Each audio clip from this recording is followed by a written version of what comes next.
بسم اللہ الرحمن الرحیم اللہم صلی علی محمد وعلی محمد۔ السلام علیکم ورحمۃ اللہ وبرکاتہ۔ سامعین گرامی، ہمارے سلسلے 10 کتاب فقہ الاحوط باب الحج میں سے آج درس نمبر 20 ہے۔ اس درس میں شاہ محمد نوربخش نے حج کے جو 3 اقسام تھا، حج افراد اور قران تمتع، ان میں سے کون سی حج افضل ہے؟ چونکہ عالم اسلام کے فقہا میں اس میں اختلاف ہوا، کسی نے کہا یہ افضل ہے، کسی نے کہا یہ افضل ہے۔ اس وجہ سے آپ نے اس بات کو تھوڑا سا ذکر کیا ہے۔ یہ بات ہوگا اس کے بعد جو ہے جب حجاج 7 تاریخ کو جب مکے میں حجاج پہنچیں گے تو مکے میں جو امام ہے اس کی ذمہ داریاں بیان کر رہے ہیں۔ باتیں واما افضلیت انواع الحج، حج کی جو 3 قسمیں ہیں، حج افراد تمتع قران، ان میں سے کون سا افضل ہے؟ افضل انواع الحج لباس علابات، ان میں سے کس کو کس پر افضلیت حاصل ہے، برتری حاصل ہے، کون سا افضل ہے؟ تو یہ مسئلہ شاہ فرماتے ہیں فیتعلق، یہ معاملہ کون سا حج افضل ہے، یہ تعلق رکھتے ہیں بقبول عند اللہ، ہاں جی، اللہ تعالیٰ کے ساتھ قبولیت کے ساتھ۔ جس کا اللہ تعالیٰ حج قبول کرے گا، افراد تک قبول کرے گا، وہی افضل ہے۔ قران تک قبول کرے گا افضل ہے، تمتع تک قبول کرے تو افضل ہے،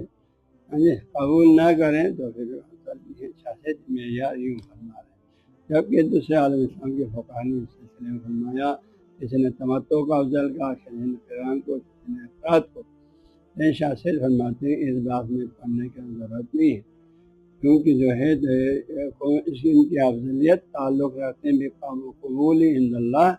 تو ہما یقبل اللہ، جس شخص کا حج جو ہے اللہ قبول کرے گا باب افضل، وہی افضل ہے۔ جس کا قران کر رہا تھا قبول و افضل ہے، تمتع کر رہا تھا قبول و افضل ہے، افراد کر رہا تھا قبول و افضل ہے، جس کا حج قبول وہی افضل ہے۔ اما کس کا حج قبول ہوا کس کا نہیں ہوا، وہ قبول ہو فی الغیب، یہ تو غیب کا معاملہ ہے، اللہ جانتے ہیں۔ بندوں کو کیا معلوم کہ میرا حج قبول ہوا نہیں ہوا ہے؟ اللہ یعلم، غیب تو نہیں جانتے الا اللہ، اللہ کے سوا۔ لہذا جو ہے اس بات میں پڑھنے کی ضرورت نہیں ہے کون سا حج افضل ہے، ویسے ہم ظاہری چیز کو شاہ فرماتے ہیں اما جو ہے بعض اشخاص کے لحاظ سے جو حج کو جاتے ہیں یا آپ کسی کو حج کے لیے بھیجتے ہیں، مثلا ایک آدمی نائب بنا کے کسی کو حج کو بھیجتے ہیں، یقینی بات ہے اس میں ایک باتغوا عالم دین ہو، ہاں جی، تو اس کو نائب بنا کے بھیجنا افضل ہے۔ حج کی جو بھی قسم میں اس نے قضا کسی کی نیابت میں کرنا ہے،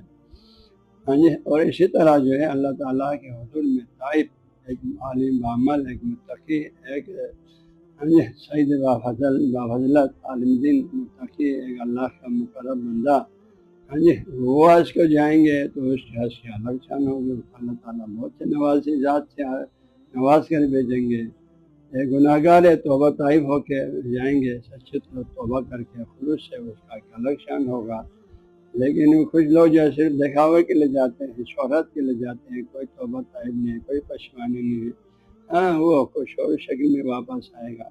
اس لیے فرماتے ہیں اما بالنسبت الی الاشخاص، لیکن حج کو جانے والے جو لوگ ہیں اشخاص کی نسبت، بعض و بعض کا حج کو جانا اور یا نائب بنا کے حج کو بھیجنا انسب زیادہ مناسب تر من بعض، تو یقینی بات ہے یہ عبارت زیادہ تر جو ہے وہ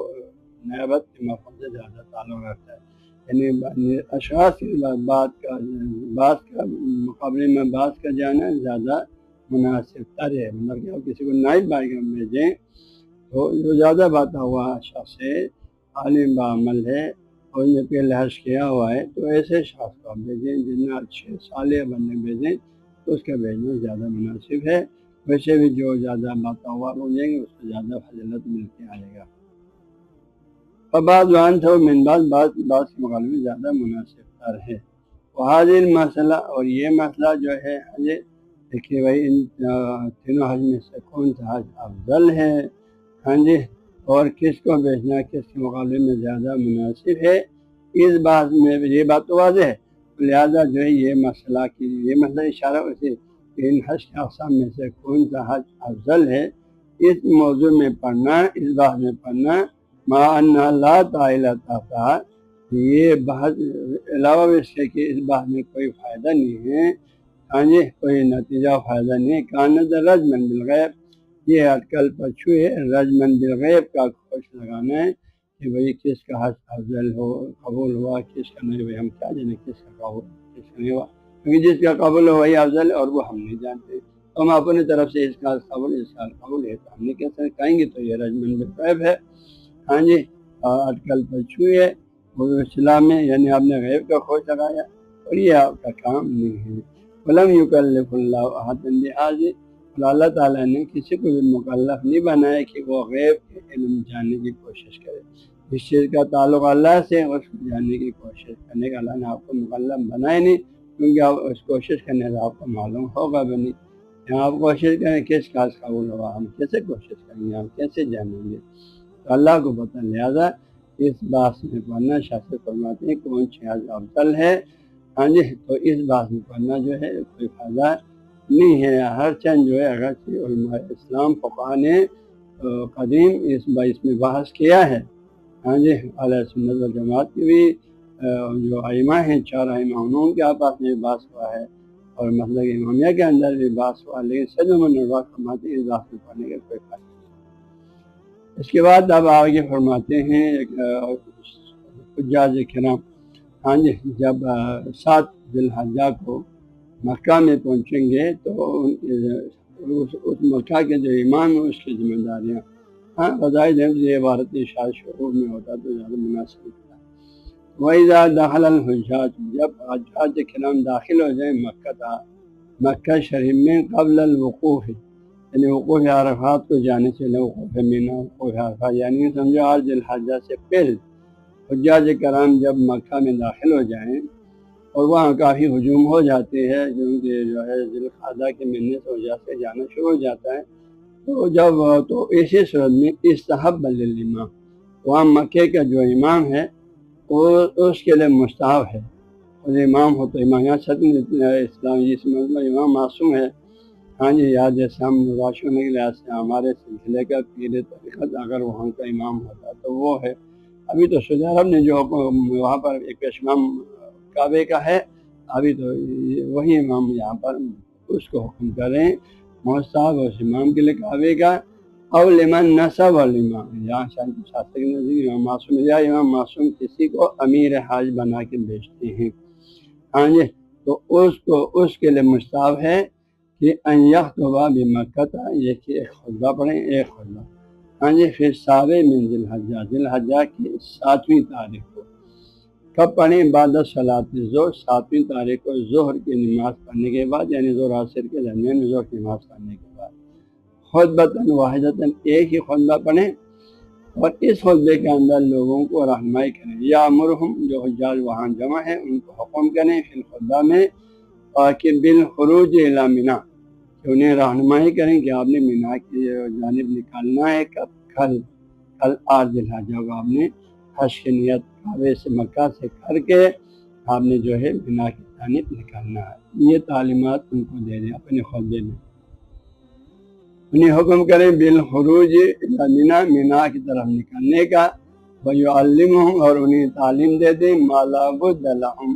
ضروری وہ احکامات جن کا جاننا حجاج کے لیے ضروری ہے ان حج کے دنوں میں،